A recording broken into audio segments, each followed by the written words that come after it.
lisani yafqahu qawli. Allahumma inna na'udzubika min hamazatis syayatin wa na'udzubika rabbi ayyahdurun. Sadaqallahul azim wa sadaqa rasulun nabiyyu habibul karim. Amma ba'd.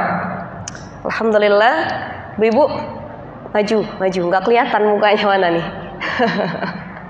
Kalau bapak-bapaknya separohnya dari ibu-ibu, ya, masya Allah. Minta doanya. Saya sekeluarga lagi kurang sehat semua. Musim hujan ya. Awalnya si kecil batuk flu, abis itu emaknya yang kena. Udah kelar, batuk sekarang.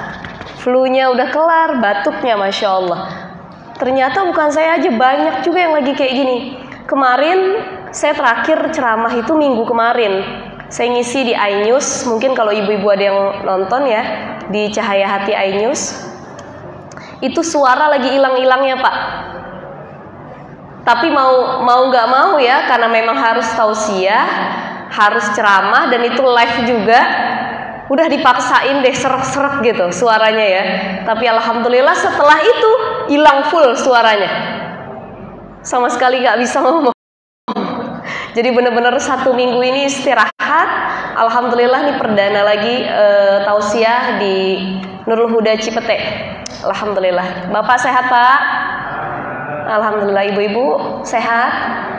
Sehat. Mudah-mudahan sehat walafiat, panjang umurnya, mudah rizkinya, dijauhkan dari mara bahaya, dan mudah-mudahan yang punya utang Allah lunasi hutang-utangnya. Kenceng bener, amin ya. Kalau udah ngomongin utang ya.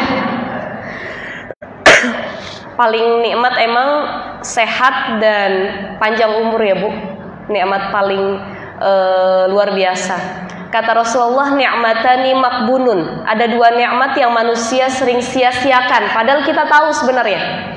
Apa makbunun ini? 2 nikmat tersebut, yang pertama as-sehat, nikmat sehat. Ini sering kali kita sepele, disia-siakan. Yang kedua, wal faroh, nikmat waktu lapang. Belum jadi bapak-bapak, belum jadi ibu-ibu, belum punya anak, belum nyari nafkah, belum ngurus keluarga, masih muda, masih single. Al-faroh, waktunya lapang tapi disia-siakan. Belajarnya nggak sungguh-sungguh, nyari rizkinya nggak sungguh-sungguh, ibadahnya nggak sungguh-sungguh, padahal waktunya masih lapang. Yang kedua, as-sihat, sehat badan. Ini seringkali sepele.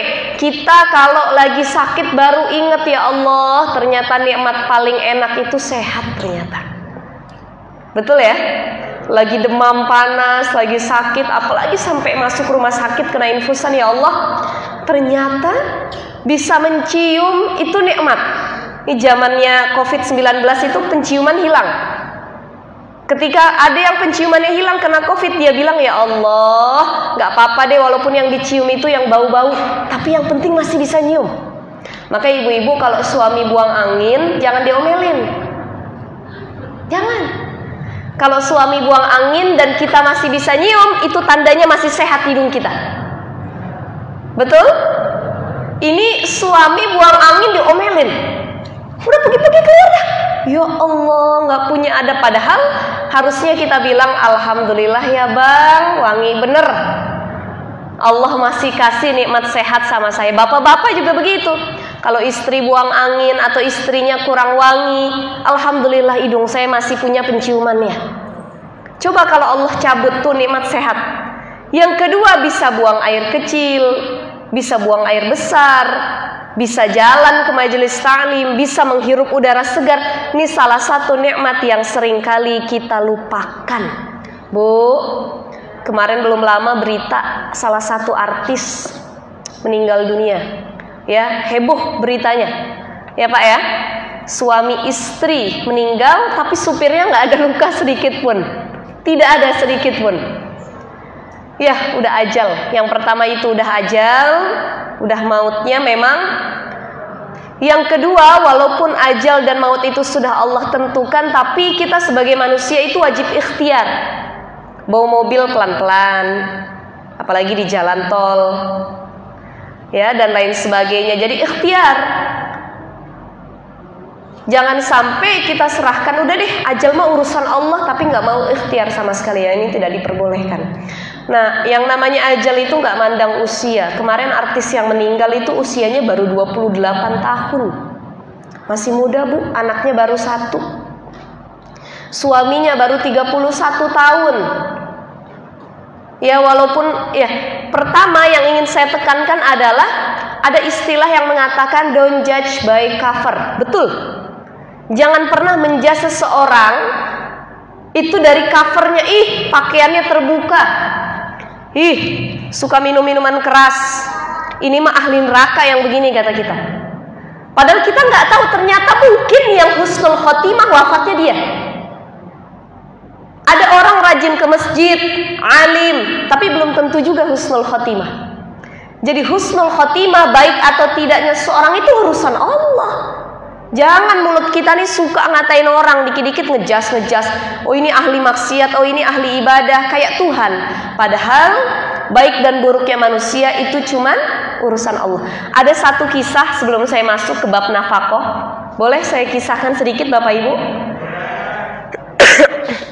Ini kisahnya terjadi di zaman dinasti Bizantium, Ottoman, ya, Utsmaniyah. Jadi kalau kita belajar sejarah, ada dinasti Muawiyah, ya, ada dinasti Abbasiyah, ada dinasti Fatimiyah di Mesir, ada dinasti Utsmaniyah itu di Turki.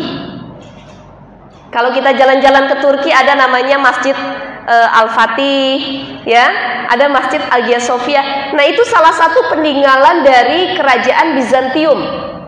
Dulu ada kisah salah satu raja yang luar biasa, Raja Utsmani. Saya lupa namanya siapa, lebih jelasnya raja keberapa. Ketika itu dia hobinya, Bu, walaupun dia raja, Pak, hobinya tiap malam itu belusukan. Di kita juga begitu, pemimpin kita rajin belusukan, tapi ada kamera di mana-mana. Ya, bedanya ini kalau nggak salah namanya Sultan Murad, ya. Sultan Murad ini tiap malam belusukan, pakaiannya pakaian rakyat, tidak memakai pakaian raja. Suatu hari ketika beliau belusukan, di depan bar atau tempat minum-minuman keras ini ada seorang pemuda keluar. Baru melangkahkan kaki keluar, mati di depan pintu. Kata dia bilang gini ke prajuritnya, yang 2 orang ngikutin, tapi pakaiannya seperti rakyat juga. Coba lihat ini pemuda kenapa kok mati depan pintu bar ini. Ditanya sama penduduk sekitar, wahai penduduk, kok kalian gak ada yang mau bantu? Ini orang wafat, meninggal. Apa kata penduduk sekitar? Wahai tuan, pemuda itu jangan ditolongin, dia ahli maksiat. Tiap malam minum khamar, tiap malam mendatangi wanita panggilan, gak usah diurusin jenazahnya. Tapi apa kata Khalifah Murad ini, Sultan Murad? Oh, gak boleh begitu, ini saudara muslim kita juga. Dibawa, dibopong sama prajuritnya, warganya hanya ngeliatin, gak ada yang mau bantu, Bu.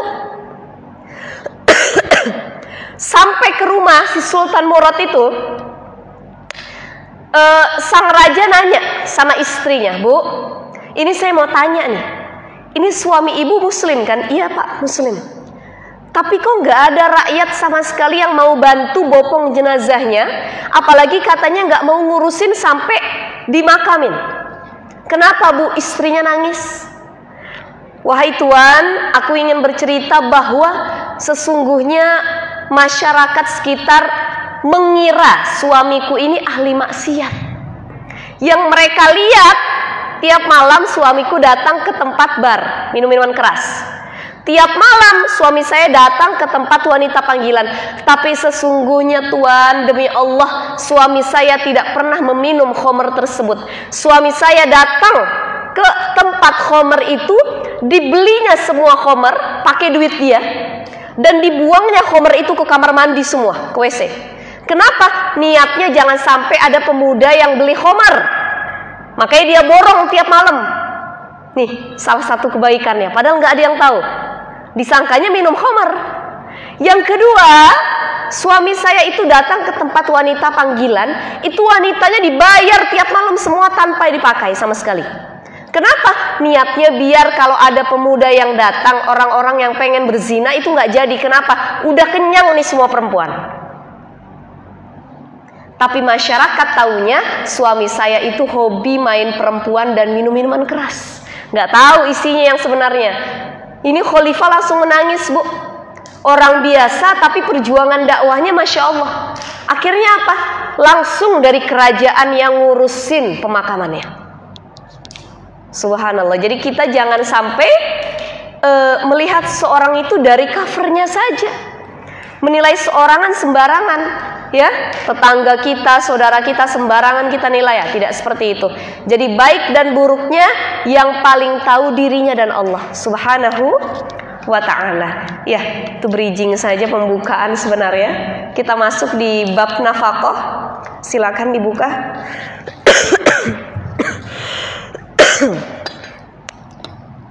Bismillah.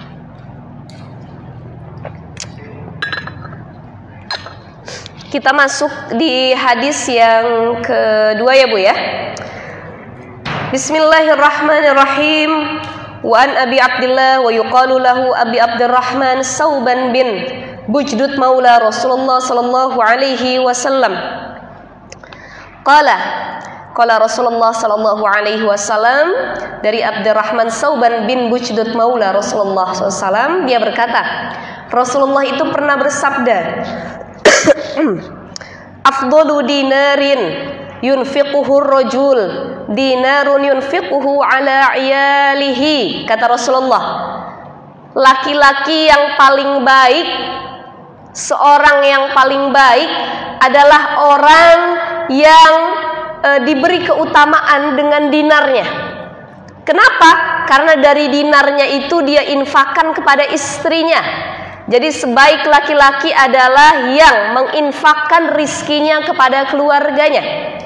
Wa dinarun yunfiqu ala dabbatihi fi sabilillah.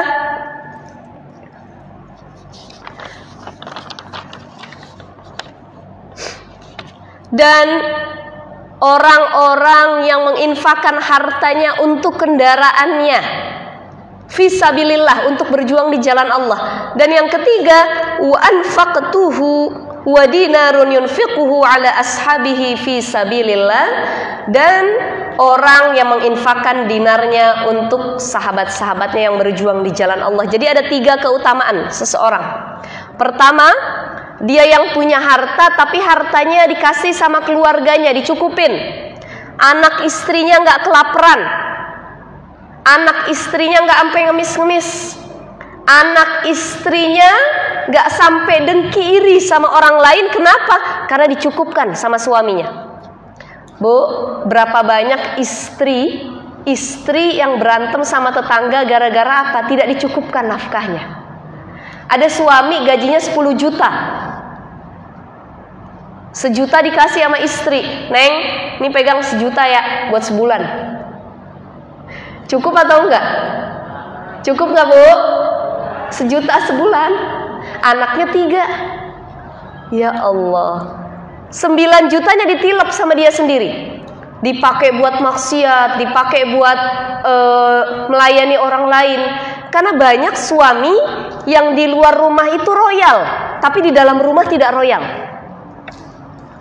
Sama kawannya, Masya Allah, yuk makan di mana yuk, yang mahal dibayarin. Sama bosnya, sama temannya dibayarin. Tapi istrinya makan di restoran, itu dia ngeluh. Udah kalau bisa makannya di yang murah-murah aja dah, kata suaminya. Ini banyak yang royal sama orang lain, tapi tidak royal sama istri sendiri. Padahal kata Rasulullah bilang, sebaik-baik laki-laki adalah mereka yang paling baik menafkahi keluarganya, anak istrinya. Sekarang ada yang nanya, Ustazah, boleh nggak suami nafkahi ibunya? Boleh nggak Bu? Kalau kita larang dosa nggak? Dosa. Tapi banyak juga suami yang lebih condong sama ibunya, kemudian melupakan nafkah kepada istrinya. Nggak boleh. Satu yang harus kita pahami, kita perempuan ini milik suami, suami milik ibunya. Ya, betul ya Pak ya? Suami milik ibunya, istri milik suaminya. Jadi perempuan kalau udah nikah harus apa kata suami? Suami walaupun udah nikah nggak semuanya harus kata istri, tapi bisa juga kata emaknya. Makanya walaupun udah nikah itu musyawarah sama ibunya juga. Pengen beli rumah, nanya ke istrinya, Neng, rumah di sini bagus nggak? Bagus bang. Dia tanya juga ke ibunya, Bu, menurut ibu yang pengalamannya udah banyak, saya mau beli rumah di sini bagus atau enggak? Kata ibunya yang lebih banyak pengalaman, oh jangan deh, nanti kamu kesian sama istri kamu tinggal di situ. Dengerin juga. Berapa banyak laki-laki yang sudah menikah itu lupa sama ibunya. Ada seorang, dia jarang ditelepon sama anaknya, main HP. Mama zaman sekarang main HP kadang susah untuk ngertinya ya Bu ya. Bu, ibu main handphone yang diketik huruf gede semua. Saya punya ibu dulu begitu sebelum meninggal. Kalau SMS yang diketik huruf gede semua, nggak ada spasinya lagi. Ya Allah.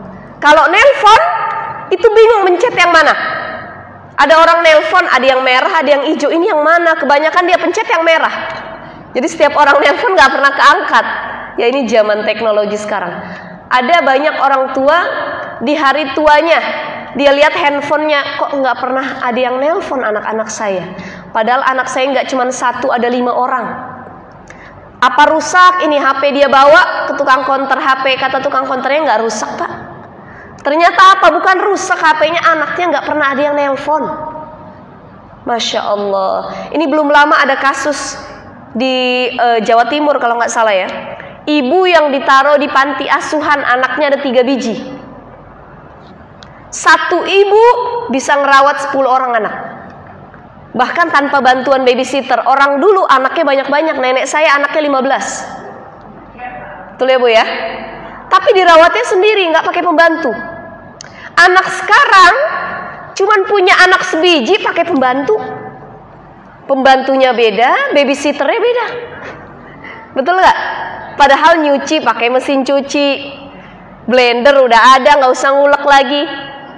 Udah ada oven, udah ada magicom. Orang zaman dulu masak nasi pakai tungku, ditungguin dulu sambil dikipasin. Betul nggak Bu? Nyuci nggak ada mesin cuci, dikali dia nyuci pakai batu. Tapi anak zaman dulu itu nggak susah kayak anak zaman sekarang. Kenapa? Orang tuanya juga sabar dan syukur. Itu bedanya orang tua sama anak sekarang.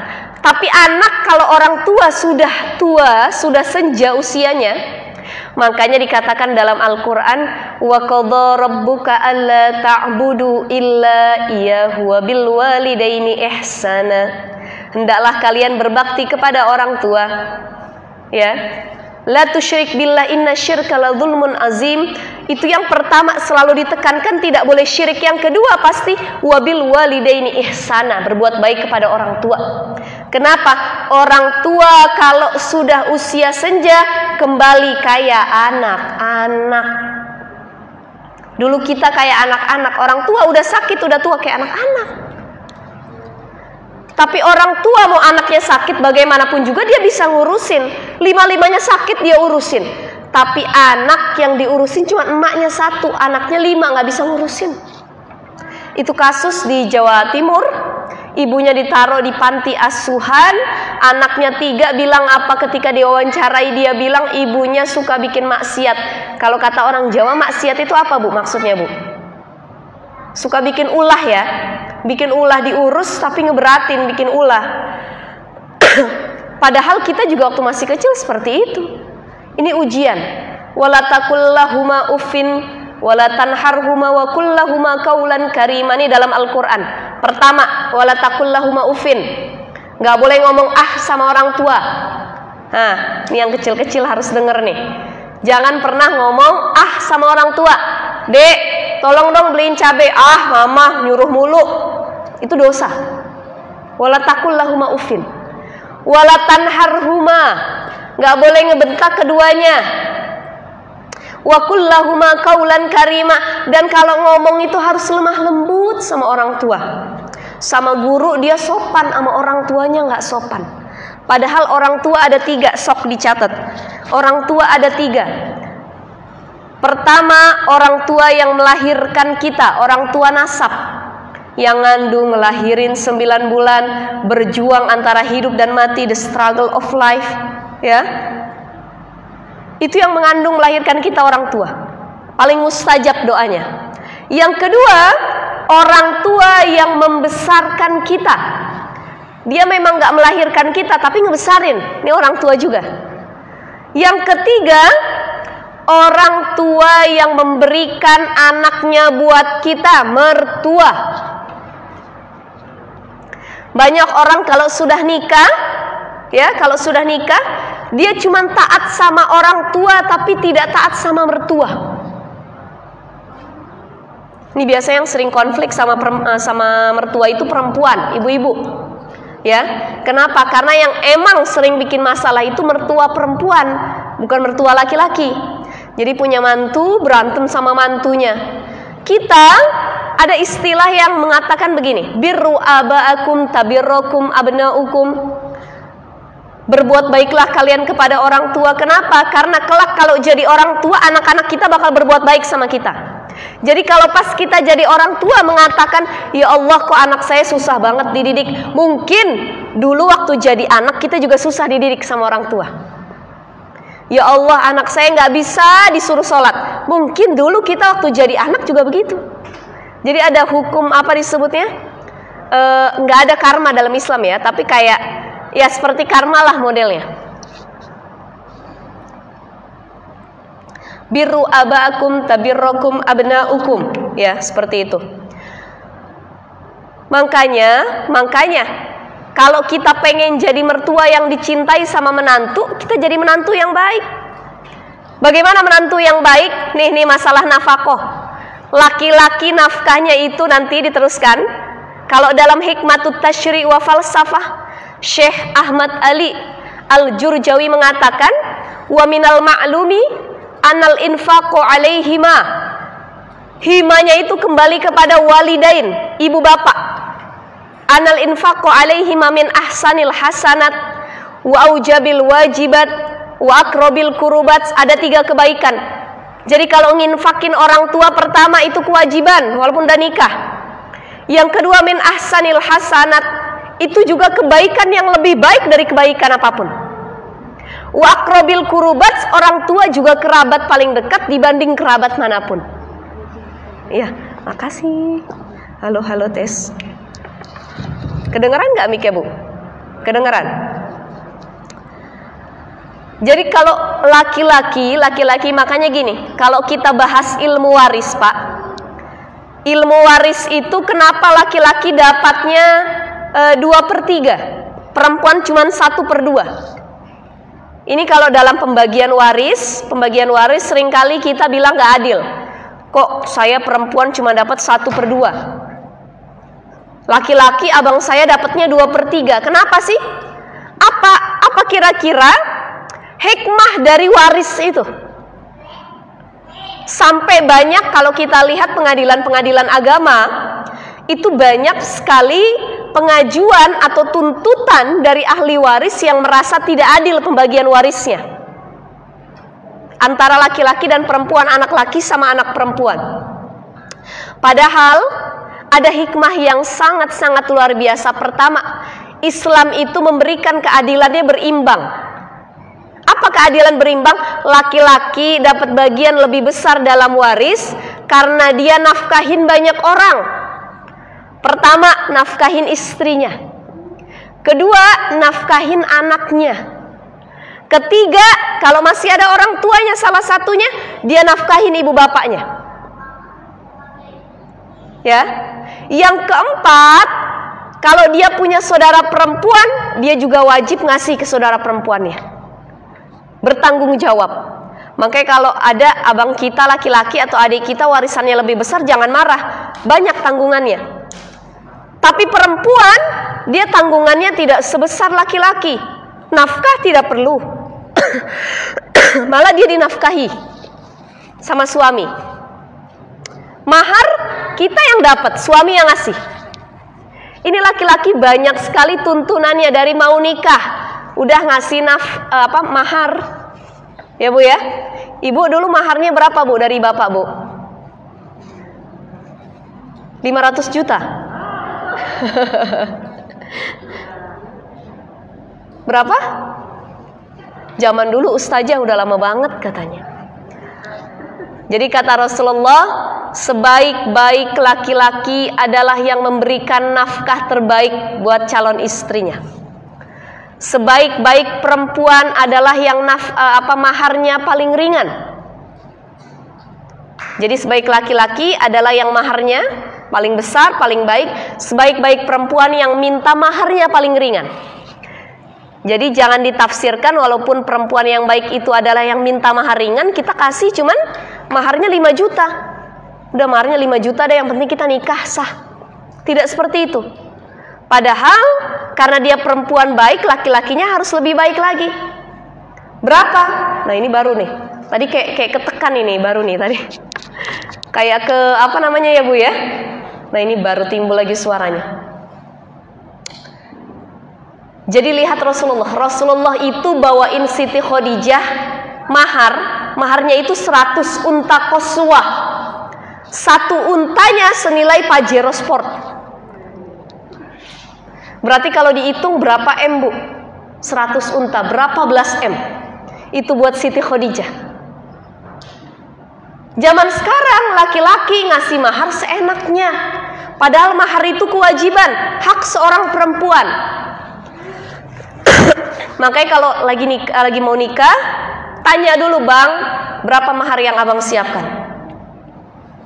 Oh Neng, abang memang gak menyiapkan mahar yang besar, resepsinya tidak besar, tapi Neng, abang sudah siapkan rumah. Nah ini gak apa-apa yang begini, ya Bu ya.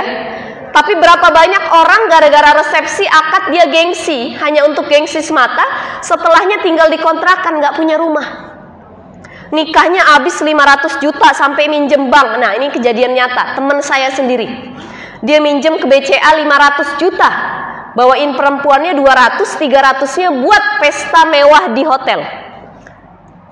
Setelah acara dia kudu bayar utang. Bayangin Bu, tenang gak pernikahan kayak begitu? Abis itu bayar utang, tinggalnya dia dikontrakan. Saya bilang alhamdulillah, kita mah gak usah iri dah sama orang yang nikahnya mewah-mewah. Ya, biarpun cuman sederhana, tapi yang penting setelah nikah ada uang buat makan. Ini gara-gara buat resepsi semua, abis itu bingung besok makan apa ya. Halo. Kenapa Mi? Tes. Kedengaran Bu? Kurang menggelegar kayak tadi ya Bu ya. Ini kenapa ya Ustaz Ali ya?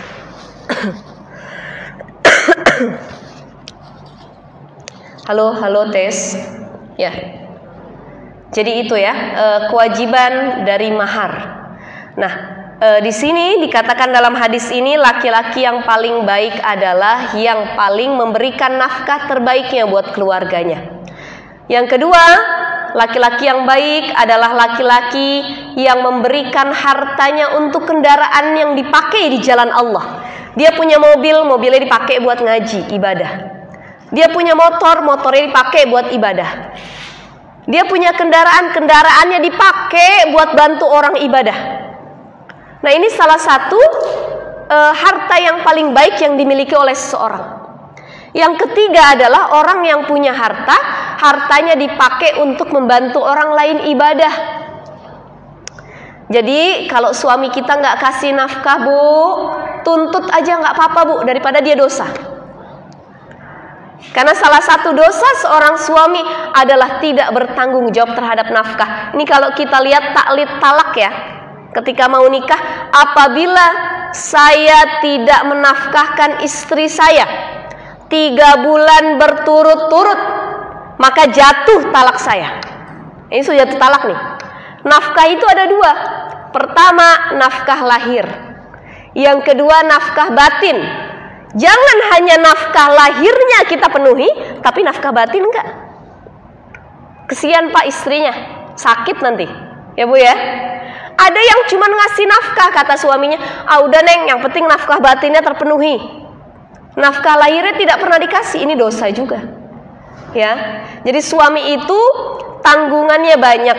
Dia nafkahin istrinya, nafkahin orang tuanya, nafkahin adik-adiknya. Jadi kalau ibu pengen gak berantem sama mertua, suami kita punya duit berlebih, tanya sama suami kita.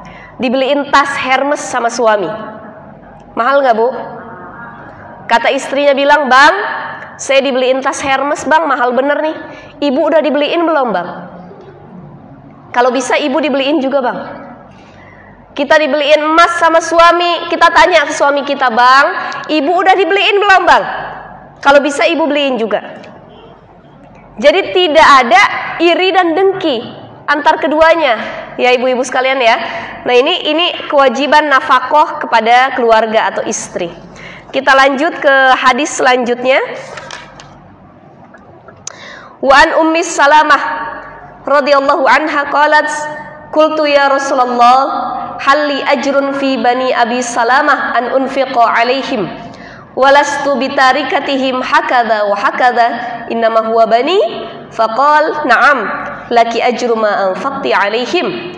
Dari Ummu Salamah. Ummu Salamah ini istri Rasulullah. Dulu sebelum nikah sama Rasulullah itu dia punya suami namanya Abu Salamah. Ummu Salamah itu kisahnya sama Rasul luar biasa bu. Makanya ada doa yang harus kita dawamkan kalau kita habis kena musibah, apalagi kalau kehilangan pasangan musibahnya. Mohon maaf kalau suami kita meninggal duluan, istri kita meninggal duluan, atau kita punya anak wafat, atau kita punya orang tua wafat, punya keluarga wafat. Ada satu doa yang diajarkan oleh Ummu Salamah. Allahumma ajirni fi musibati. Allahumma ajirni fi musibati wakhlufli khairan minha. Khairan minhu kalau laki-laki, kalau suaminya. Allahumma ajirni fi musibati wakhlufli khairan minha. Ya Allah, berilah pahala terhadapku dengan musibah yang aku rasakan, dengan musibah yang aku terima. Wakhlufli khairan minha, dan gantikan yang telah hilang dariku itu dengan yang lebih baik. Kita punya suami wafat, ya Allah, berat banget ditinggal sama suami. Ya Allah gantiin, mudah-mudahan kalau ada suami yang lebih baik. Gitu nggak doanya, Bu? Ada di sini yang ini masih jomblo? Ada? Bapak juga gitu, kalau kehilangan istri, ya Allah, Allahumma ajirni fi musibati wakhlufli khairan minha, gantikan yang lebih baik. Tapi lebih baiknya bukan maknanya itu dalam hal fisik, melainkan dalam hal ibadah, dalam hal akhlak. Kalau dulu istri kita yang udah wafat mungkin ibadahnya masih kurang, ya Allah, kalaupun ada yang baru nanti, kalaupun ada yang baru, ya Bu ya, jangan diniatin Pak. Ini udah doa dari sekarang, dari tadi tuh. Allahumma ajirni musib. Bedanya perempuan sama laki-laki. Bapak-bapak kalau istrinya wafat, itu tanah kuburan belum kering, udah nikah lagi. Bahkan tiap hari datang dikipasin sama dia. Kapan keringnya katanya? Ya Bu ya. Tapi kalau perempuan, dia suaminya wafat, tidak boleh langsung menikah lagi. Baik itu cerainya mati ataupun cerai hidup. Salah satakuru. Ada 3 waktu yang harus dia lewatin. Ini para ulama berselisih pendapat. Ulama yang pertama mengatakan salah satakuru ini adalah 3 kali haid. 3 kali haid. Salah sata ashhurin wa ashr, arba'ata ashhurin wa ashra. Ya, 4 bulan 10 hari. Hitungannya 3 bulan. 3 kuru. Salah satakuru, 3 kali haid itu hitungannya 4 bulan 10 hari. Ulama pertama yang mengatakan haid. Ulama kedua mengatakan salah satakuru ini masa suci, bukan masa haid. Ya, tapi hampir sama ya, mengatakan satu masa haid, yang satu lagi masa suci.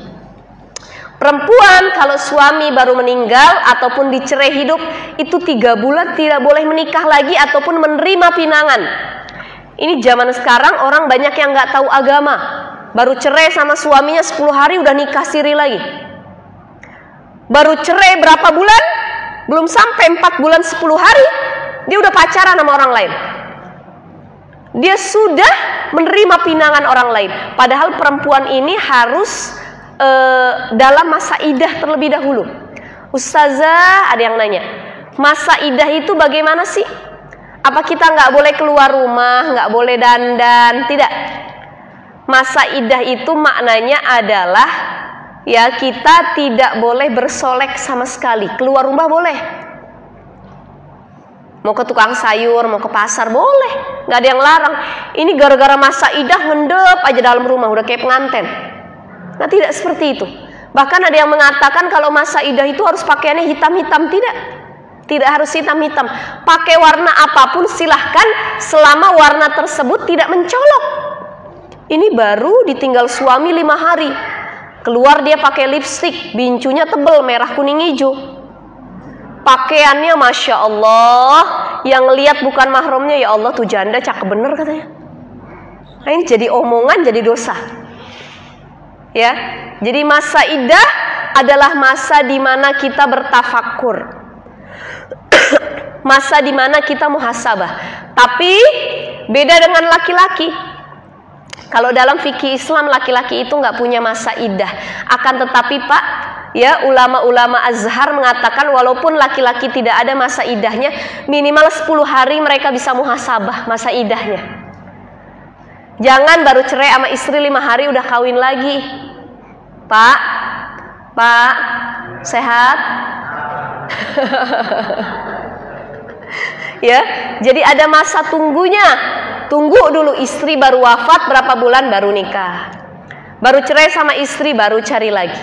Ya, itu bedanya laki-laki dengan perempuan di masa idahnya. Nah, ini doa yang didawamkan oleh Ummu Salamah.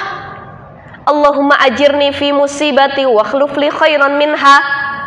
Setelah dia wafat Abu Salamah, suaminya Ummu Salamah, itu dia berdoa kepada Allah, ya Allah gantikan aku yang lebih baik. Ternyata Ummu Salamah itu diganti sama Allah suami yang lebih baik. Siapa? Rasulullah datang melamar dia. Bukan Abu Bakar, bukan Umar, bukan Utsman, bukan Ali, tapi siapa? Rasulullah.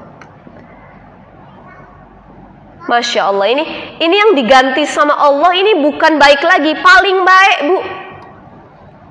Ya, makanya doa kita apapun itu musibah kita diganti duit kita hilang, kita doa ini. Allahumma ajirni fi musibati wa akhlif li khairan minha. Ya Allah, duit saya hilang 10 juta, mudah-mudahan Allah ganti 10 miliar. Banyak bener ya, Bu ya? Ya Allah, rumah saya hilang, rumah saya kebakar dan lain sebagainya. Banyak orang kena musibah, kena bencana, banjir. Ada yang kena tsunami, mudah-mudahan Allah ganti yang tadinya rumahnya 1 pintu, yang tadinya cuma rumah 1 lantai diganti jadi 3 lantai. Ini wakhluf li khairan minha, diganti sama Allah yang lebih baik. Ini doanya jangan sampai ketinggalan, Bu. Ya, mau kita habis sholat, kita lagi diem, musibah apapun yang datang kepada kita, doa ini. Ini jadi pelajaran buat kita semua. Ya, ini Ummu Salamah pernah nanya sama Rasulullah, ya Rasulullah,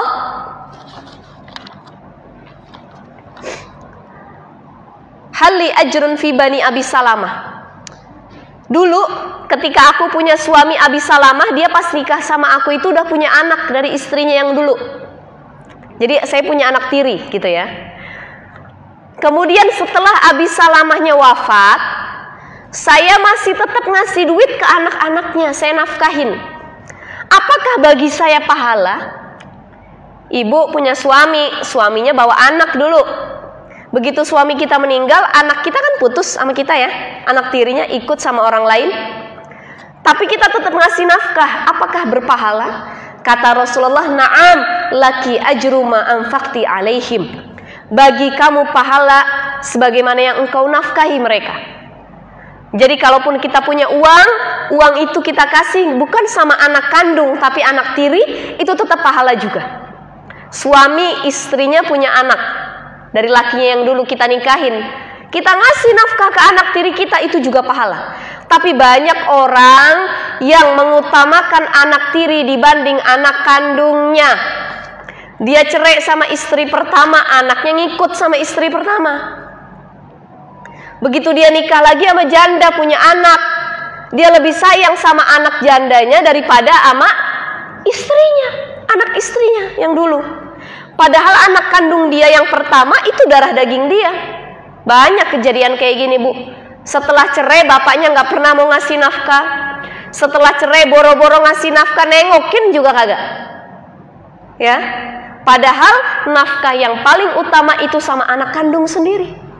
Walaupun anak tiri juga harus dinafkahi. Ya, tapi kebalikannya, zaman sekarang banyak orang yang lebih ngutamain anak tiri daripada anak kandung. Kalau namanya istri mah ada mantan, tapi kalau anak nggak ada mantan, mertua nggak ada mantan. Makanya salah satu yang tidak boleh dinikahkan itu adalah mertua sama mantu, nggak boleh nikah, walaupun anaknya udah cerai. Kenapa? Karena jadi orang tua, jadi mahrum. Gak ada yang namanya mantan mertua. Yang ada itu cuma mantan istri atau mantan suami. Begitu ya, bapak-bapak, ibu-ibu sekalian. Jadi beda dengan ipar sama ipar. Contoh, kalau dalam bahasa fikihnya saya lupa, tapi kalau bahasa kitanya itu turun ranjang. Ya, ibu-ibu punya suami. Ketika itu ibu meninggal duluan. Nah, kita punya adik perempuan. Suami kita nikah sama ipar, sama adik kita, boleh atau tidak? Boleh, kalau kitanya udah meninggal. Kalau belum meninggal ya jangan. Jadi perkara nanti, ya Pak ya. Boleh nggak menikahkan anak perempuan dalam salah satu waktu? Jadi bapak mau nikahin perempuan, ini perempuan adik kakak, nggak boleh. Itu dalam surah An-Nisa dijelaskan. Wala tankihu apa ayat tadi sebutnya? Ma'ajma'a minal ukhtayaini kalau nggak salah. Tidak boleh menggabungkan pernikahan di antara dua saudara. Jadi adik kakak perempuan kita nikahin dua-duanya nggak boleh. Tapi boleh nggak menikah dalam satu waktu langsung 4 orang? Boleh. Bu, untung kita nggak begitu ya Bu ya. Jadi kalau kita ngelihat berita-berita di Jawa ada orang-orang yang nikah, ini belum lama ya, dia langsung nikah 2 sekaligus, ada di Lombok kemarin. Ada perempuannya 2, itu boleh nggak? Boleh, selama perempuan itu bukan saudara kandung. Yang satu orang sini, yang satu orang Bogor, boleh. Ya, langsung 4 juga boleh, itu sunnahnya Rasul. Tapi lebih dari 4 tidak boleh, karena batasannya hanya sampai 4. Tapi paling baik lagi dalam surah An-Nisa adalah 1. Itu yang paling adil, ya. Adil itu bukan hanya perkara harta materi saja, tapi perkara hati. Betul Bu? Ibu-ibu kalau udah ngomong poligami matanya serem semuanya, melotot semua, masya Allah. Bapak-bapak kalau udah bahas poligami cerah Bu, nggak ngantuk lagi. Tadi ngantuk, ya. Jadi pertama kalau kita bahas poligami, ada yang nanya sama saya, dan saya sekarang juga lagi kuliah. Kuliah saya ini jurusannya hukum keluarga, ya, ahwalus syakhsiyah.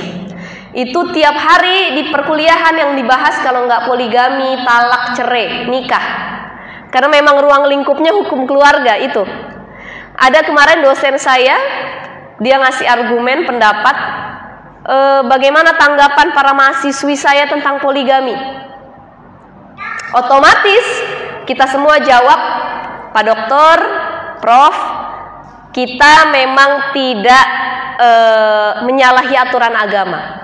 Kita sangat setuju dengan pendapat Al-Quran poligami. Tetapi kalau saya yang dipoligami, saya angkat tangan, Prof, saya tidak mau. Semua orang perempuan jawabannya begitu Pak. Kalau ditanya saya juga begitu. Nih suami saya nanya nih, Ustadz Azhari, mau nggak kamu dipoligami? Nggak usah deh. Nggak apa-apa, nggak usah. Kenapa Bu? Tapi harus kita tekankan begini, poligami itu syariat Islam, ya. Jangan marah dong Bu. Ini udah serius mukanya semua. Poligami itu syariat Islam, Al-Quran yang ngomong langsung, ya. Wa in khiftum alla ta'dilu fawahidatan, walaupun di ujungnya dikatakan 1 itu lebih baik, lebih adil, tapi Al-Quran mengatakan Kalau kamu suka 1, 2, 3, 4 nggak apa-apa, itu batasannya. Ya, dulu sebelum Islam datang itu laki-laki di zaman jahiliyah itu menikahkan perempuan lebih dari 4 orang. 10, 20, 30, zaman Raja Yunani, Raja Cina dan lain sebagainya, itu istrinya ratusan. Ya, bahkan Nabi Daud itu terhitung katanya kalau nggak salah ya Bu ya, 500 apa 1000 itu istrinya. Kalau nggak salah ya. Banyak ya Bu? Kata bapak-bapak, saya 1 aja kagak habis-habis katanya. Jadi Islam datang itu membatasi kelakuan manusia yang dulunya seperti binatang, itu dibatasi. Ya, Islam tidak melarang punya istri lebih dari 1, tapi juga membatasi. Kalian boleh punya istri lebih dari 1, tapi batasnya cuma 4, nggak boleh lebih dari 4. Yang boleh lebih dari 4 cuma Rasulullah, 9 istrinya. Jadi poligami dibolehkan itu kalau jadi emergency exit ya. Kalau jadi pintu darurat, solusi akhir itu poligami boleh Bu. Contoh, daripada suami kita zina, kita tahu, mohon maaf, dia tinggi nih libidonya, poligami silahkan. Daripada zina, istrinya yang lebih dosa. Yang kedua, istri tidak bisa memberikan keturunan. Itu kalau kita buka kitab Al-Muqni, di situ ada syarat-syarat perempuan boleh menolak poligami dan boleh dia setuju dengan poligami.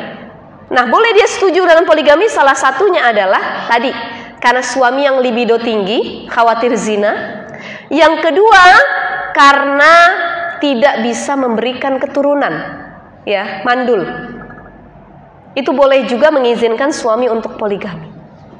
Yang ketiga, kalau kita terkena penyakit yang tidak ada harapan sembuh dan tidak bisa melayani suami dalam waktu yang lama, maka diperbolehkan dalam agama untuk poligami. Walaupun sebenarnya agama tidak memberi syarat-syarat itu, mau poligami pun silahkan saja. Tapi para ulama membatasi lagi. Poligami itu ada mudorotnya, ada manfaatnya, ya.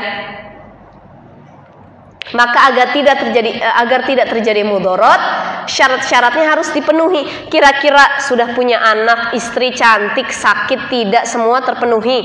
Ya, kita bisa jaga pandangan, jaga nafsu kita, ya udah nggak usah poligami. 1 aja deh. Banyak kisah-kisah yang istri cuma 1 sampai akhir hayat. Pak SBY salah satunya. Sampai sekarang nggak nikah lagi Pak, ngelukis dia. Masya Allah di akhir hayatnya ya Bu ya. Tapi banyak juga yang istrinya wafat dia nikah lagi, itu juga tidak dilarang oleh agama. Ya, jadi poligami itu diperbolehkan kalau ada syarat-syarat yang tadi. Jadi jangan kita keras banget Bu, saya tidak setuju dengan poligami dan saya juga tidak mau dipoligami.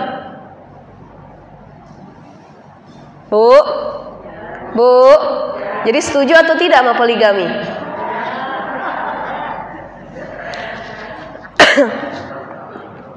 Yang terakhir, poligami itu hanya dibolehkan bagi orang-orang yang mampu. Kadang-kadang kesel juga ngelihat banyak pemuka agama, banyak orang-orang besar yang mencontohkan tidak baik padahal tidak mampu. Kalau Ustadz Arifin Ilham ya mampu memang, secara materi mampu, secara keilmuan dia mampu, secara akhlak, ibadah dia sudah mampu. Ya, kenapa Pak poligami itu memang enak Pak, istrinya ada 4, ada 2. Tapi yang tidak enak adalah menanggung, menjadi roisnya. Kullukum ra'in wa kullukum mas'ulun an ra'iyati. Istrinya ada 2, istri pertama anaknya 5, istri kedua anaknya 5, 10 total anaknya. Ditanya sama Allah nanti di akhirat, kamu istri yang pertama udah dididik apa belum? Yang kedua udah dididik apa belum? Ini anak dari istri pertama dididik nggak, dikasih nggak haknya? Anak dari istri kedua dikasih nggak haknya, dididik atau tidak? Nah ini jadi bumerang, ya. Poligami silahkan tidak dilarang oleh agama, tapi pikirkan lagi, apakah sanggup saya berbuat adil pertama? Yang kedua, sanggup nggak saya mendidiknya? Karena 1 aja kadang-kadang dididiknya susah Pak, betul nggak Pak? Betul kata bapak-bapak. Punya istri 1 dididiknya aja susah, ya Pak ya. Nafkahnya susah, dibilangin susah, apalagi punya istri sampai 4. Nah itu masing-masing ya. Ada yang sanggup, ada yang tidak sanggup. Tapi juga kita tidak boleh berlebihan untuk tidak setuju dengan poligami, karena itu adalah syariat Islam. Kalau yang mampu silahkan, nggak mampu nggak usah dipaksain ya. Apalagi sampai hancur rumah tangganya ya. Insya Allah ibu-ibu di sini ya nggak dipoligami ya Bu ya. Mudah-mudahan ya Pak ya. Bapaknya nggak ada yang jawab Bu. Masya Allah.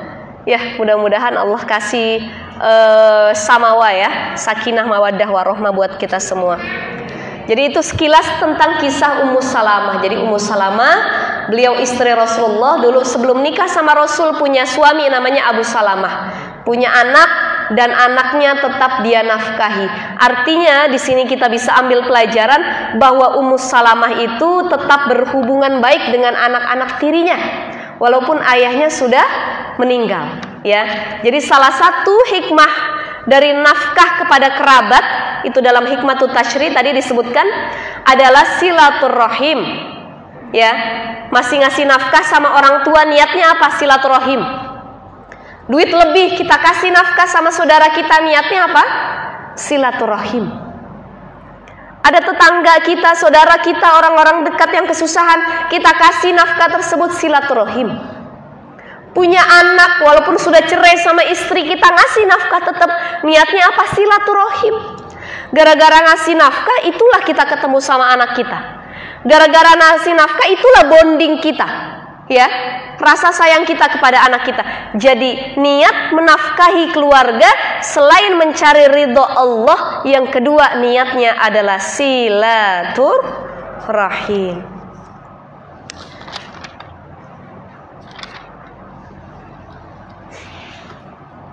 Ada pertanyaan bapak-bapak ibu-ibu sampai sini?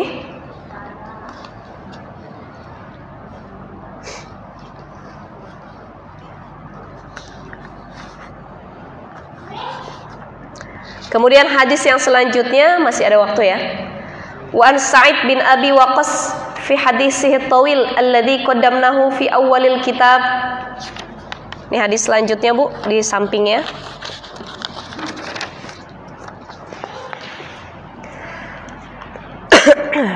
Insyaallah.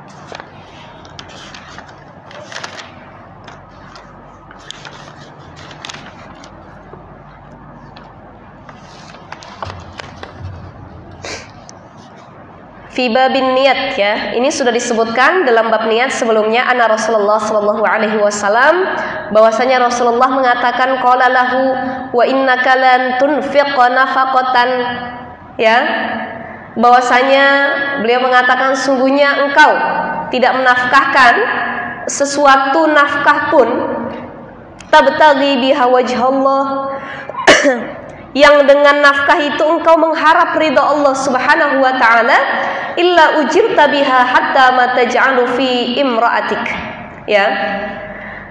Dengan yang engkau mencari ridha Allah, melainkan engkau juga akan diberi pahala karena pemberian nafkahmu tadi, sampai apa yang engkau berikan itu menjadi keberkahan untuk suatu makanan yang dimakan oleh istrimu ya, dan juga anak-anakmu. Ini hadis ke 293.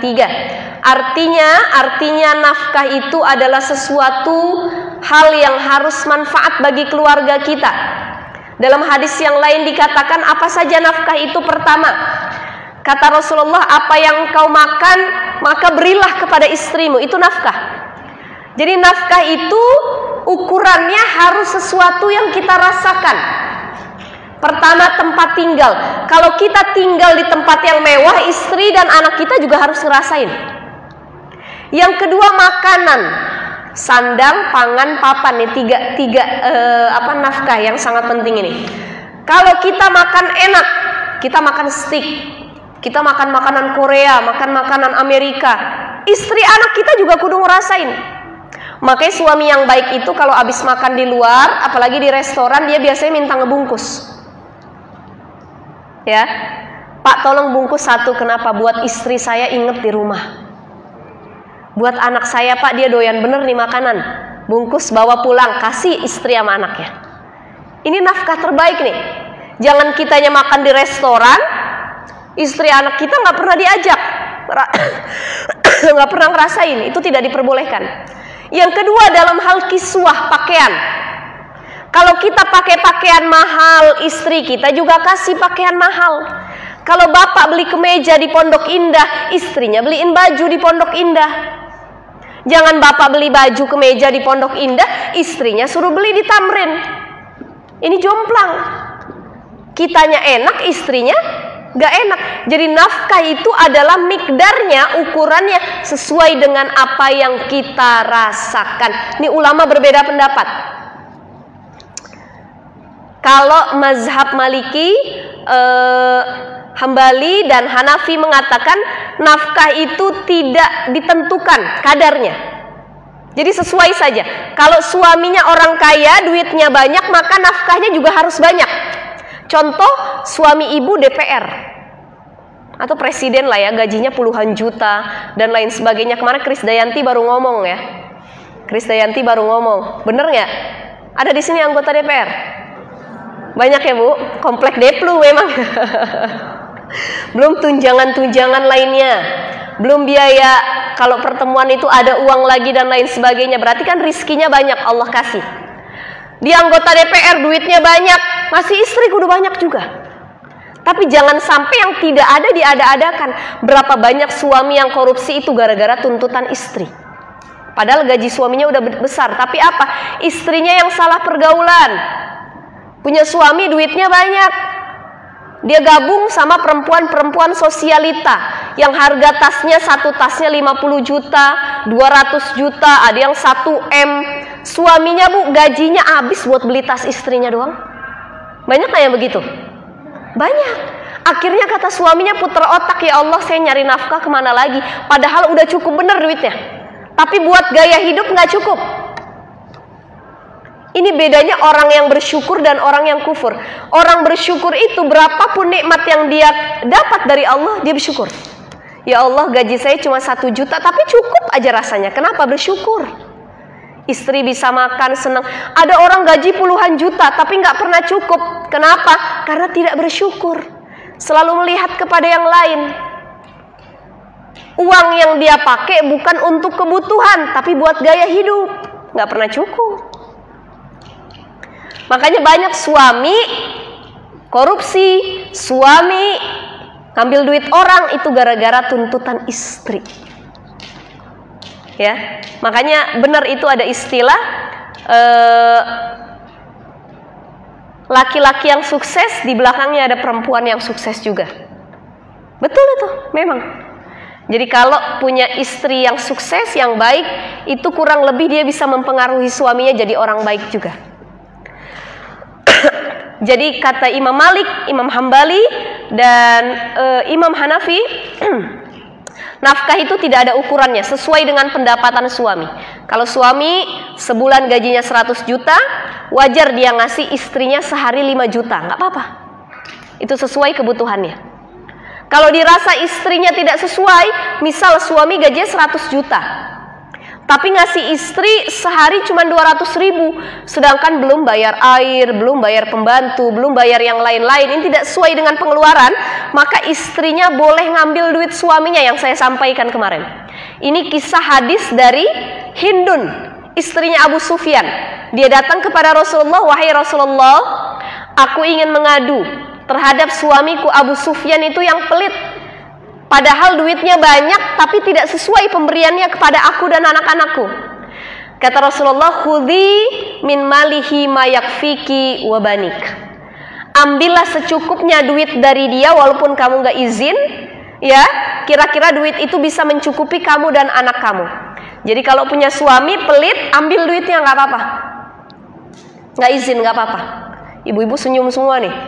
Habis ini kita ambillah katanya di dompet suami. Ibu-ibu jangan, nggak usah begitu. Kadang-kadang yang nilep di tempat cucian juga diambil ya Bu.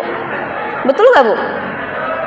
Lagi nyuci celana suami, tiba-tiba pas nyikat keluar duit 50 ribu, dibalikin atau enggak? Astagfirullahaladzim. Itu hak kita atau bukan? Bukan, punya suami itu balikin itu. Harta karun Pak katanya. Lagi nyetrika, kata kita, apa ini kok ngeganjel-ganjel? Pas dibuka duit 200.000. Ya Allah, sayang bener nih duit, kena cuci katanya. Langsung dijemur sama dia. Kata lakinya bilang, "Mah, tadi ngeliat nggak di kantong papa 200.000? Nggak lihat dah, Pak, kayaknya jatuh mungkin. Mama mah kalau cuci dikeluarin semuanya. Beneran deh, Pak, demi Allah. Begitu suaminya keluar, ngeliat lagi dijemur duit 200.000. "Ma, ini yang lagi dijemur duit siapa?" "Itu duit mama, Pak, tadi." Nah, ini kita udah bohong ini. Dosa nggak, Bu? Dosa. Ya Allah, itu kalau nemu di kantong suami, izin dulu. "Bang, nemu 50.000 nih bang, udah basah duitnya, nggak bisa kepake, udah buat saya aja ya bang ya." Baru boleh. Tapi kalau kita nilep dan nggak sekali 2 kali, itu baru haram, dosa. Beda kejadiannya kalau suami kita pelit, nggak pernah ngasih duit. Kalau kita dapat di kantongnya harta karun, bener kata ibu-ibu. Udah pelit, bakhil, buntut kasir, kebetulan di kantongnya ada mulu, udah ambil aja nggak apa-apa. Nah, ini kata Rasulullah bilang kepada Hindun. Jadi wahai Hindun, kalau Abu Sufyan memang masih pelit, engkau ambil secukupnya. Jadi kita buka dompet suami, ambil yang cukupnya aja. Kira-kira buat bayaran anak sekolah, buat makan hari ini. Jangan mentang-mentang ada hadis seperti itu, kita buka dompet suami, ada duit 1 juta, kita ambil semuanya.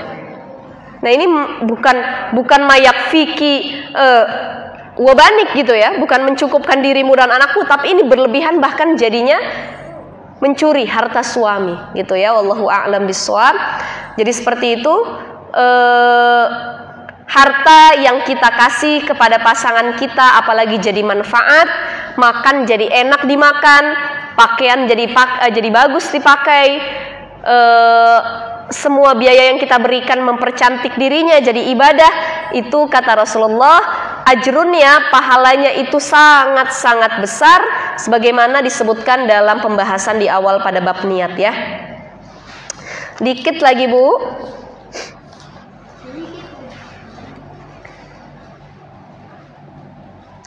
Wan Abi Mas'ud Al-Badri radhiyallahu an Nabi sallallahu alaihi wasallam qala idza anfaqa ar-rajul ala ahlihi nafaqatan yahtasibuha fahiya lahu shadaqatun. Kalau seorang laki-laki memberi nafkah kepada keluarganya, niatnya mengharap ridha Allah, maka yang dinafkahkan itu adalah bernilai sedekah baginya, yakni mendapat pahala seperti orang yang bersedekah. Jadi kalau pengen sedekah jangan jauh-jauh, keluarga dulu. Ada orang rajin sedekah, tiap hari sedekah ke masjid, tiap hari sedekah ke yatim, tiap hari mendatangi fakir miskin, tapi anak istrinya kelaparan ya. Dalam hadis sebelumnya sudah kita bahas ya. Anak istrinya kelaparan, anak istrinya sampai mengemis, anak istrinya sampai berhutang, padahal dia royal sama orang lain. Nah, ini tidak ada pahala sedikit pun sedekah yang dia keluarkan. Makanya sedekah paling baik cukupin anak istri dulu, baru sedekah sama orang lain. Ya. Tapi jangan menganggap karena hadis ini udah Pah, ini Rasulullah bilang sedekah paling baik sama istri, kamu jangan sedekah sama siapapun, Pak. Istri aja kamu sedekahin. Ini salah juga, ya. Kalau dia mampu sedekah kepada yang lain nggak apa-apa. Jadi anak istri udah kenyang, habis itu orang lain baru disedekahin. Karena banyak istri juga yang jadi penghambat kebaikan suami. Berapa banyak istri yang tidak membantu suaminya untuk taat sama orang tua. Mau ngasih orang tua lapor dulu sama bagian keuangan istrinya. Betul nggak? Berapa Pak mau ngasih? Oh jangan-jangan, ibu udah sering kamu kasih, nggak usah dikasih. Berapa banyak juga istri yang menghambat kebaikan suami untuk bersedekah.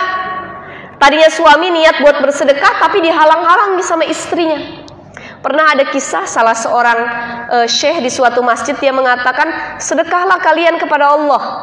Karena orang yang bersedekah itu selain dihindarkan dari mara bahaya, dari segala bala, dilipat gandakan insya Allah hartanya oleh Allah.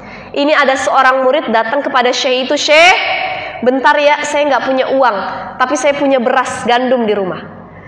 Dia pulang ke rumahnya, Dia lihat gandum ada di dapurnya, dia angkut, begitu mau keluar dari rumah dihadang sama istrinya. Hei, kata istrinya, itu gandum mau dibawa kemana? Kata suaminya bilang, ini saya mau sedekahkan buat orang fakir miskin di masjid. Enggak, kata istrinya, kita aja ini gandum buat kita makan. Jangan kamu kasih sama orang lain. Akhirnya sikut-sikutan, berantem, itu gandum bercecer, tumpah. Tumpah, Bu.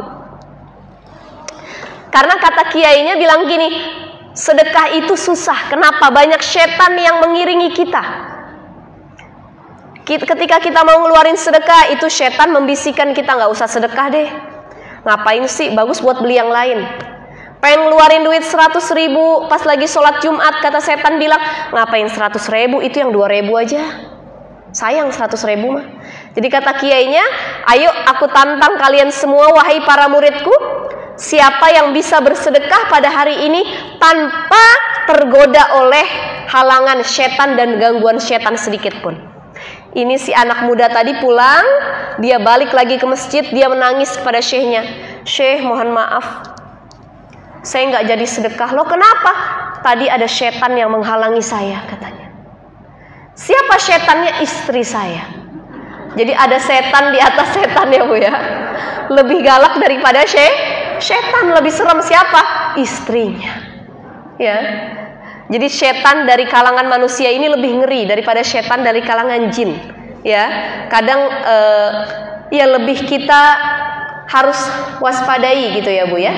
Karena itulah istri kadang-kadang nyuruh suami untuk nyolong, istri menghambat suami berlaku baik, istri tidak izinin suaminya untuk bersedekah, istri yang bikin suami korupsi, istri yang bikin suami bunuh orang, ya. Jadi kadang siapapun bisa menjadi setan. Istri bisa jadi setan, suami juga bisa jadi setan ketika dia membuat pasangannya jauh dari Allah Subhanahu wa ta'ala. Ini hadis satu lagi ya, hadisnya ya.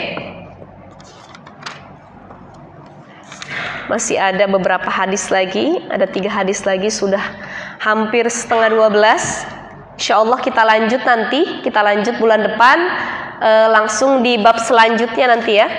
Babu talabil infaq mimma yuhibbu wa minal jayyid. Jadi bab di sini nanti bagaimana kita menginfakkan apa yang kita suka, yang terbaik dari yang kita punya, gitu ya. Ini ada iniannya, sudah ada lembarannya. Jadi nanti bulan depan saya bahas sedikit tentang bab nafkah, karena sebenarnya hadis ini hampir sama-sama isinya.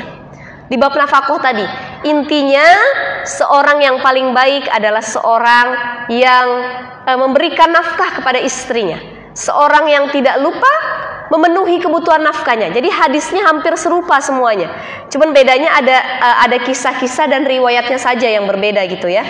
Nanti di bulan depan kita bahas mengenai bagaimana cobaan orang-orang yang berinfak, terutama ketika dia diminta menginfakkan harta yang paling dia cintai. Lan tanalul birra hatta tunfiqu mimma tuhibbun. Ya, tidak sekali-kali engkau semua akan memperoleh kebaikan sebelum engkau membelanjakan, menginfakkan sesuatu yang paling engkau cintai. Ini ngeri nanti nih pembahasannya nih, ya. Tidak semua orang bisa berlaku seperti ini.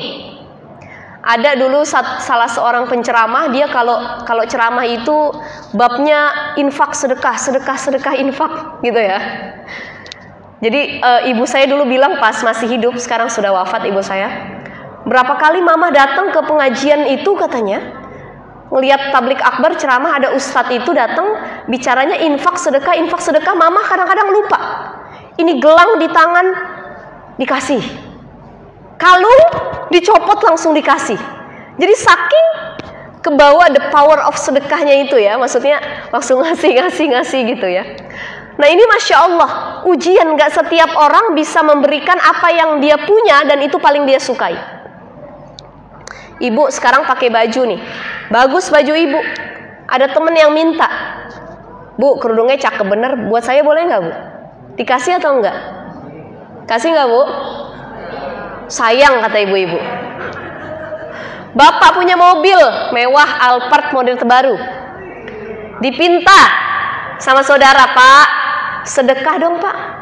Apalagi kalau sedekahnya sama kerabat, pahalanya besar. Ini ngomong-ngomong Alphardnya bagus banget, kalau buat saya boleh atau enggak, dikasih atau enggak Pak? Enggak ah, sayang belinya, susah katanya. Itu bedanya kita sama Rasulullah. Terbukti manusia seperti Rasulullah, akhlaknya yang baru mencontoh seperti itu dikit. Rasulullah nih sedikit saja gambaran. Rasulullah ketika itu baru dapat baju besi dari orang Persia. Gamis itu ada besinya, ada emasnya, bagus ya, pakaian terbaik dari Persia, Raja Persia. Dipakai sama Rasulullah depan para sahabat di masjid. Keluar Rasulullah. Ini para sahabat ketika Rasulullah datang tercengang.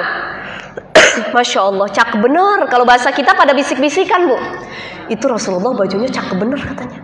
Itu mahal kayaknya tuh. Katanya sih hadiah dari Persia. Oh pantes, di sini mah nggak ada di Mekah Madinah katanya. Akhirnya Rasulullah duduk. Ada salah seorang pemuda, dia mengatakan begini. Ya Allah, andai baju Rasulullah itu bisa buat aku ya Allah. Alangkah senang sekali kalau itu Rasulullah kasih sama aku. Ini pemuda bukan hanya berkata dalam hati, dia omongin langsung. Wahai Rasulullah, baju yang engkau pakai bagus banget. Padahal bajunya harganya mahal Bu, dari Raja Persia. Boleh nggak Rasulullah, kalau baju ini engkau berikan, engkau sedekahkan kepadaku. Ini dia, si sahabat yang masih muda ini, salah satu sahabatnya, diomelin Bu sama sahabat-sahabat yang lain Pak. Kata sahabat yang lain, kamu gak beradab kamu. Rasul pakai baju bagus, kamu pinta. Sana. Kamu nih kok nyakitin hati Rasulullah. Tapi apa kata Rasulullah? Wahai para sahabat, jangan seperti itu. Sebentar, tunggu kata Rasulullah. Aku mau masuk ke rumahku, nanti aku balik lagi. Balik Rasulullah ke rumahnya. Beliau ganti pakaian yang biasa.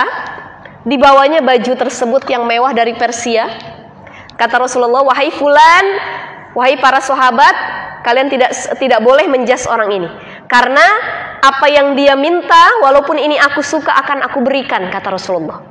Jadi baju Persia yang bagus yang Rasulullah baru pakai, dia kasih Bu sama sahabatnya ini. Sahabat yang lain ngedumel, ini anak gak ada adab katanya. Ini anak bener-bener nih katanya. Rasulullah pakai baju bagus, dipinta. Padahal Rasulullah jarang pakai baju bagus. Emang dia nggak ngotak, kalau bahasa kitanya ya, bahasa anak sekarangnya ya. Ini luar biasa jahatnya sama Rasulullah. Tapi apa kata dia? Wahai Rasulullah, dia menangis ketika habis dikasih baju. Aku pengen baju ini bukan karena baju ini mahal atau bagus. Tapi aku pengen baju ini, aku berharap kalau aku wafat nanti, aku bisa dikafani dengan pakaian yang telah dipakai oleh Rasulullah. Jadi aku berharap pakai pakaian ini karena keberkahan Rasulullah. Bu, siapa sih yang gak pengen pakai baju, bajunya habis dipakai sama Rasulullah, betul gak? Tapi yang bikin salah tafsir adalah baju tersebut baju mahal dari Persia. Sekali lagi saya tanya sama bapak-bapak, ibu-ibu, kalau kita punya mobil bagus, ada yang minta dikasih atau enggak? Ibu baru beli pakaian baru, lebaran dipakai, silaturahim ke rumah tetangga dipinta, kasih atau enggak Bu? Mau ngikut Rasul atau enggak? Susah ya memang ya, jangankan ibu, saya juga susah kalau suruh begitu ya. Masya Allah. Jadi menginfakkan apa yang kita cintai. Ini baru harta, belum pasangan loh. Betul nggak? Kita bawa suami ke rumah teman kita, main ke rumah orang, silaturahim. Kata teman kita bilang, Mbak, suaminya ganteng banget. Kamu cinta nggak sama suami kamu? Iya cinta. Mbak, tahu nggak pahala sedekah? Boleh nggak suami kamu sedekahin buat saya? Dikasih atau enggak Bu? Apalagi suami ya Bu, yang ada sikut-sikutan. Harta aja kita tidak ridho, apalagi pasangan. Nah ini masih jadi pembelajaran buat kita, bahwa sedekah yang paling baik adalah menyedekahi apa yang paling kita cintai. Ya, kalau ada orang kena korban bencana alam, jadi korban bencana alam, ini yang salah nih. Yuk, silahkan ibu-ibu misalkan di komplek Deplu, ini baru ada yang kena tsunami Aceh. Kira-kira kalau ibu mau sedekah, mau uang silahkan, pakaian silahkan, popok silahkan, alat-alat mandi silahkan, ayo dikumpulkan. Kebanyakan yang ngasih sedekah pakaian itu adalah pakaian bekas. Begitu dibuka di tempat pengungsian, yang dibuka itu celana udah robek, pakaiannya udah lusuh. Jadi yang harus kita pahami adalah sedekah itu bukan sedekah barang bekas. Jadi orang kena bencana alam juga dia bisa sakit hati, Bu.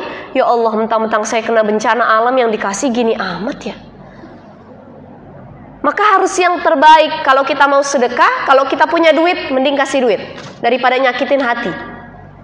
Kalau ada baju yang masih lebih bagus, lebih baik itu daripada pakaian yang di rumah udah jadi elap, harusnya udah jadi elap, tapi kita sedekahin sama orang lain. Nah, ini menyakiti hati orang lain seperti ini. Nanti insya Allah kita bahas di bab menginfakkan apa yang kita cintai. Insya Allah, mudah-mudahan sehat badan, panjang umur, mudah rizki kita. Dan yang paling penting, Allah kuatkan hati dan langkah kita untuk sama-sama menuntut ilmu. Bapak-bapak, ibu-ibu, ada waktu berapa menit? Sok silahkan yang mau bertanya. Mungkin 2 pertanyaan saja ya.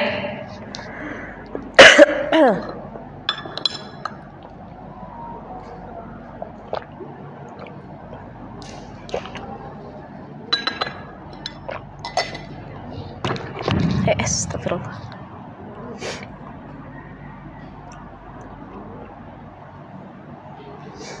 Ada pertanyaan? Ya, Ustaz. Oh, di Facebook. Dari ibu-ibu nih.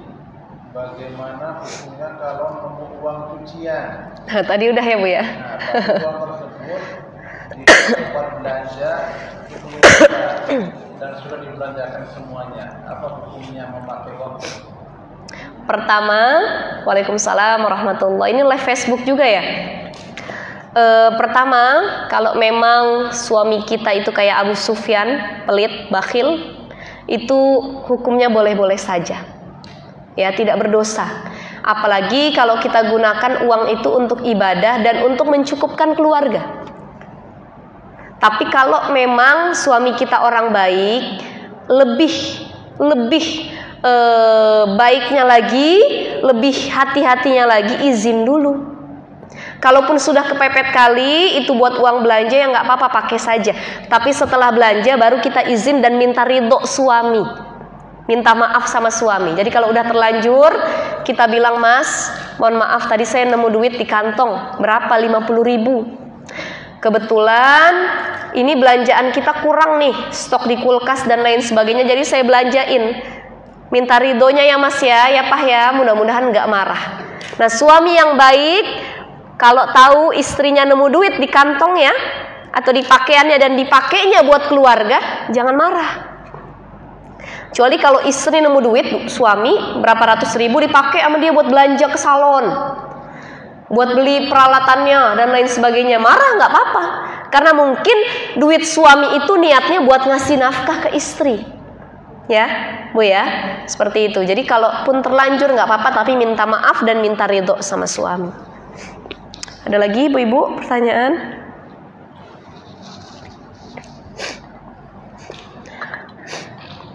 Apa bapak mungkin?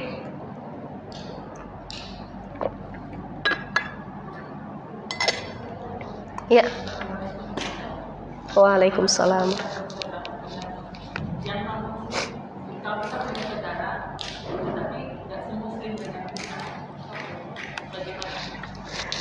Bersedekah sama yang non muslim boleh. Dalam Al-Quran disebutkan ya, surah Al-An'am itu, wa ta'awanu 'alal birri wat taqwa wa la ta'awanu 'alal itsmi wal 'udwan. Jadi ngebantu sama yang non muslim itu diperbolehkan. Apalagi sama yang muslim. Kalau non muslim kena bencana, kita bantu. Boleh. Tetangga kita nggak punya duit, dia kena COVID, tapi dia non muslim, kasih, nggak apa-apa. Jadi uang yang dianggap fisabilillah, disedekahkan di jalan Allah, bukan hanya uang yang dipakai untuk ibadah, tapi uang yang dipakai untuk meringankan beban manusia lainnya. Ya. Jadi walaupun dia bukan saudara semuslim, tapi dia saudara apa disebutnya? Semanusia gitu ya. Jadi kita kalau masih punya naluri manusia, masih punya hati manusia, hati kita bukan binatang, apalagi setan, itu pasti terbuka hatinya untuk menolong kepada sesama walaupun dia beda agama. Ya, jadi tidak apa-apa. Jadi ini adab yang harus kita perhatikan. Kalau kita punya tetangga non muslim, itu jangan dijauhin, Bu. Kalau bisa tunjukkan akhlak terbaik. Tunjukkan kalau Islam itu indah. Kalau Islam itu agama rahmat. Agar dia sadar, oh ternyata orang Islam itu nggak pandang agama, nggak pandang kasih ya. Lagi bulan Ramadan yang dikasih kolak bukan yang muslim aja, yang non muslim pun dapat kolak. Ya. Yang dapat bantuan ditengok lagi sakit bukan yang non muslim aja, bukan yang muslim saja, non muslim juga ditengok. Ketika wafat walaupun beda upacara adatnya, boleh nggak kita datang? Boleh. Hanya untuk sekedar nyelawat. Saya turut berduka cita ya, mudah-mudahan ya diterima amal ibadah. Boleh. Jadi jangan mentang-mentang saudara kita non muslim, tetangga kita non muslim, itu sama sekali kita putus silaturahim, itu tidak diperbolehkan. Karena Rasulullah itu adalah orang yang paling baik dulu kepada non muslim. Jadi di Madinah itu ada orang Yahudi, ada orang Nasrani, ya. Itu Rasulullah tetap menunjukkan akhlak terbaiknya. Tidak pilih-pilih kasih. Ya, seperti itu. Ada lagi ibu-ibu?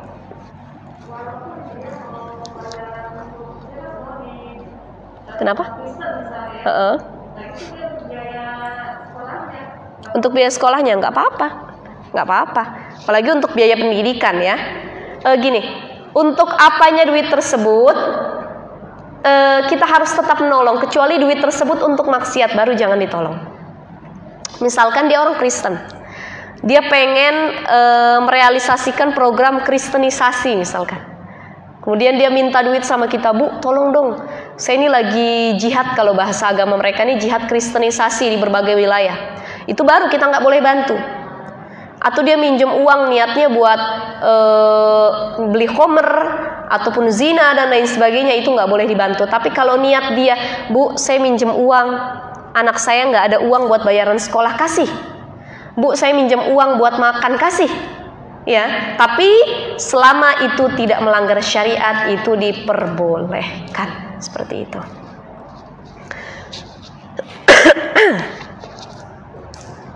Ada lagi ibu-ibu, bapak-bapak?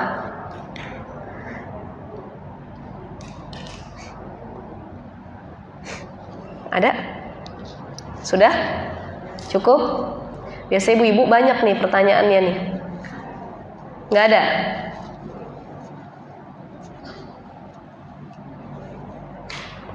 Ya. Nah, alhamdulillah kalau sudah tidak ada pertanyaan, kita cukupkan ya kajian Riyadhus Shalihin pada pagi hari ini. Mudah-mudahan apa yang disampaikan tadi bisa kita amalkan dalam keseharian kita. Saya juga mohon maaf kalau misalkan ada penjelasan yang kurang baik ataupun tidak enak didengar dan lain sebagainya, mohon dibukakan pintu maaf sebesar-besarnya. Insyaallah kita ketemu di bulan depan ya Bu ya. Mudah-mudahan sehat badan, panjang umur. Kita akhiri dengan pembacaan kafaratul majlis. Subhanakallahumma wa bihamdika nashhadu an la ilaha illa anta nastaghfiruka wa natubu ilaik. Terima kasih Bapak-bapak, Ibu-ibu. Terakhir kita baca Ummul Quran suratul Fatihah, nanti doa insyaallah sama Ustadz Ali ya. Kita baca Ummul Quran suratul Fatihah, kita khususkan dulu. Pertama buat para jamaah yang hadir, mudah-mudahan kalau lagi kurang sehat Allah sehatkan badannya, dipanjangkan umurnya, diberkahi usianya, dilunasi hutang-hutangnya, anak-anaknya dijadikan anak-anak yang solih dan solihan, keluarganya dijadikan ahlul Quran, ahlul ibadah, ahlullah. Dan mudah-mudahan yang sedang punya masalah, Allah kasih jalan keluarnya masalahnya. Saya minta doa juga Bu, mudah-mudahan keluarga saya, Ustadz Azhari, anak saya semua sehat badannya, panjang umur. Mudah-mudahan Bu dikasih lagi anak kedua, ketiga dan selanjutnya ya. Udah ikhtiar belum dikasih sama Allah. Ya mudah-mudahan segera dikasih lagi, dikaruniakan lagi. Dan minta doa mudah-mudahan akhir tahun ini saya bisa lulus. Magister saya ini lagi proses tesis akhir ya Bu ya. Mudah-mudahan dimudahkan oleh Allah Subhanahu wa taala. Ala hadhihi niyat wa ala kulli niyatin salihah wa ila hadratin Nabi Mustafa Muhammadin sallallahu alaihi wasallam syai'un lillahi lahum al-Fatihah. A'udzu billahi minasy syaithanir rajim. Bismillahirrahmanirrahim. Alhamdulillahi rabbil alamin. Arrahmanir rahim. Maliki yaumiddin. Iyyaka na'budu wa iyyaka nasta'in. Ihdinas siratal mustaqim. Siratal ladzina an'amta 'alaihim ghairil maghdubi 'alaihim waladdallin. Rabbana ighfir lana wa liwalidayna amin. Terima kasih ibu-ibu, bapak-bapak semua. Billahi taufik wal hidayah. Wassalamualaikum warahmatullahi wabarakatuh.